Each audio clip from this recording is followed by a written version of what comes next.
Hello hi అండి, నమస్తే. Welcome back to mummies kitchen. ఇవాళ స్పెషల్ రెసిపీ వచ్చేసి చాలా టేస్టీగా హెల్తీగా క్యారెట్ సగ్గుబియ్యం పాయసం ఎలా ప్రిపేర్ చేసుకోవాలో చూపించబోతున్నాను. ఈ క్యారెట్ సగ్గుబియ్యం పాయసం ఎవరైనా గెస్ట్లు వచ్చినప్పుడు లేదా మనకి స్వీట్ తినాలనిపించినప్పుడు చిటికలో ప్రిపేర్ చేసేసుకోవచ్చు. టేస్ట్ అయితే మాత్రం చాలా బాగుంటుందండి. తాగే కొద్దీ తాగాలనిపిస్తుంది, అంత రుచిగా ఉంటుంది. ఎక్స్ట్రా టేస్ట్ తో చక్కటి చిక్కదనంతో క్యారెట్ పాయసం ఎలా ప్రిపేర్ చేసుకోవాలో ఇప్పుడు చూద్దాము. నేను ఇక్కడ పావు కిలో వరకు వింటర్ లో దొరికే క్యారెట్ తీసుకున్నానండి. మీరు కావాలంటే ఇప్పుడు దొరికే క్యారెట్ అయినా తీసుకోవచ్చు. క్యారెట్ పైనున్న చిక్ అంతా తీసేసుకుని ఇలా తురుముకోవాలి. చూసారు కదండి, క్యారెట్ ని ఇలా తురుముకుని పక్కన పెట్టుకోవాలి. ఇప్పుడు ఒక మిక్సింగ్ బౌల్ తీసుకుని హాఫ్ కప్ వరకు సగ్గు బియ్యం తీసుకుందాము.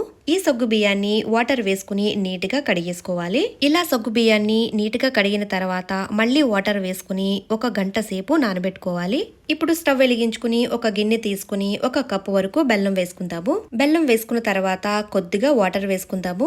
దీనికి పాకం పట్టాల్సిన అవసరం లేదండి, 2 నిమిషాలు మరిగించుకుంటే సరిపోతుంది పాకాన్ని. ఈ పాయసం హెల్తీగా చేయడానికి నేను ఇక్కడ బెల్లం తీసుకున్నానండి. మీరు కావాలంటే పంచదార అయినా వేసుకోవచ్చు, లేదా ఇంకా హెల్తీగా చేయాలనుకుంటే హనీ అయినా యూజ్ చేసుకోవచ్చు. ఇలా బెల్లాన్ని కరిగించుకుని వేసుకోవడం వల్ల పాలు విరగకుండా ఉంటాయండి. అలాగే బెల్లంలో డస్ట్ ఏమైనా ఉంటే బయటకు వచ్చేస్తుంది. బెల్లం అయితే చక్కగా కరిగిపోయిందండి. ఇప్పుడు స్టవ్ ఆఫ్ చేసేసుకుని పక్కకు పెట్టుకుందాము. ఇప్పుడు మళ్ళీ స్టవ్ వెలిగించుకుని ప్యాన్ పెట్టుకుని 1 టేబుల్ స్పూన్ వరకు నెయ్యి వేసుకుందాము.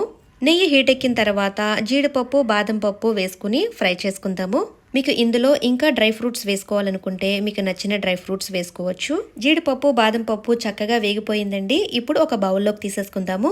వీటిని ఒక బౌల్లోకి తీసేసుకున్న తర్వాత మనం ముందుగా తురిమి పెట్టుకున్న క్యారెట్ ని ఇందులో వేసేసుకుందాము. క్యారెట్ వేసుకున్న తర్వాత మళ్ళీ 1 టేబుల్ స్పూన్ వరకు నెయ్యి వేసుకుందాము. క్యారెట్ పచ్చివాసన పోయేంత వరకు చక్కగా ఒక 3 మినిట్స్ వరకు ఫ్రై చేసుకోవాలి.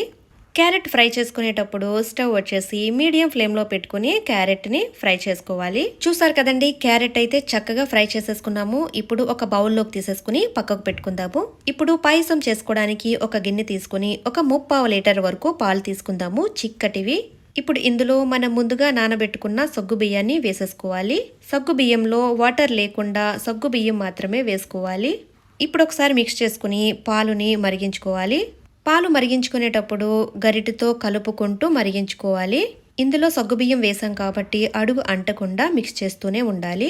పాలు కొద్దిగా చిక్కబడడానికి సగ్గుబియ్యం బాగా ఉడకడానికి టైం పడుతుందండి, ఒక 10 మినిట్స్ అయినా. సగ్గుబియ్యం బాగా ఉడికిన తర్వాత మనం ఫ్రై చేసి పెట్టుకున్న క్యారెట్ ని పాలల్లో వేసేసుకోవాలి. చూసారు కదండి, సగ్గు బియ్యం చక్కగా ఉడికిపోయాయి, పైకి తేలుతున్నాయి. ఇలా ఒకసారి మిక్స్ చేసుకున్న తర్వాత చక్కగా ఉడికించుకోవాలి. పాయసాన్ని ఒక 5 మినిట్స్ ఉడికించుకున్న తర్వాత చూసారు కదండి, చక్కగా చిక్కబడింది. ఇప్పుడు ఇందులో దంచుకున్న యాలకుల పొడి కొద్దిగా వేసుకుందాము. క్యారెట్ సగ్గుబియ్యం పాయసం కొద్దిగా చిక్కగా ఉంటేనే బాగుంటుందండి. ఇప్పుడు ఇందులో డ్రై ఫ్రూట్స్ వేసేసుకుందాము. డ్రై ఫ్రూట్స్ వేసుకున్న తర్వాత ఒకసారి మిక్స్ చేసుకుందాము. ఇప్పుడు స్టవ్ ఆఫ్ చేసేసుకుని పాయసాన్ని కొద్దిగా చల్లారనిద్దాము. పాయసం కొద్దిగా చల్లారిన తర్వాత మనం ముందుగా ప్రిపేర్ చేసుకున్న బెల్లం పాకాన్ని ఈ పాయసంలో వేసేసుకోవాలి. పాయసం చల్లారిన తర్వాత వేస్తే పాలు విరగకుండా ఉంటాయండి, బెల్లంతో చేస్తున్నాం కాబట్టి. బెల్లం పాకం వేసుకున్న తర్వాత ఒకసారి చక్కగా మిక్స్ చేసేసుకోవాలి. పాయసం అయితే చక్కగా రెడీ అయిపోయిందండి. చూసారు కదండి, క్యారెట్ సగ్గుబియ్యం పాయసం చాలా ఈజీగా టేస్టీగా ప్రిపేర్ చేసేసుకున్నాము. టేస్ట్ అయితే మాత్రం చాలా బాగుంటుందండి, తాగే కొద్దీ తాగాలనిపిస్తుంది.